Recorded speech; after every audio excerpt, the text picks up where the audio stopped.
He was the first man to explore both the heights of space and the depths of the ocean, and the second American to orbit the Earth. Scott Carpenter has died, aged 88, of complications from a stroke he suffered in September. A family picture in 1962 of US Mercury program astronauts in their spacesuits. Carpenter stands proudly to the right on the front row. Next to him is John Glenn, who was the first American to orbit Earth. 3, 2, 1, 0.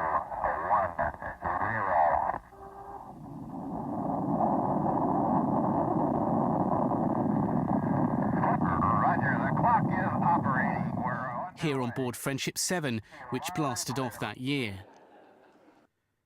The astronauts were training during a heated space race with the Soviet Union, but at that time they were trailing the Soviets, who had sent cosmonaut Yuri Gagarin into orbit 10 months earlier.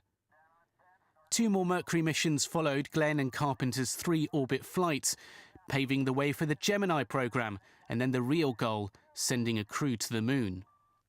The two, who became especially close, later talked about how a strong brotherhood was created within the team, which became known as the Mercury 7.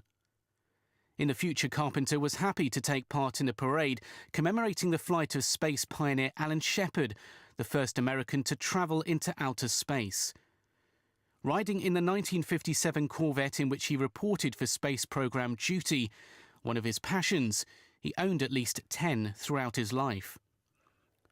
And at an event last year, reunited with John Glenn and the Project Mercury team to celebrate the 50th anniversary of his friend's flight. So nice to see you people who know so much about what went on those 50 years ago. It's nice to come back. Carpenter's time with NASA ended after a motorbike injury ruled him ineligible to fly, so he took to the seas, at one point spending 3 weeks on the ocean floor off the coast of California as an aquanaut.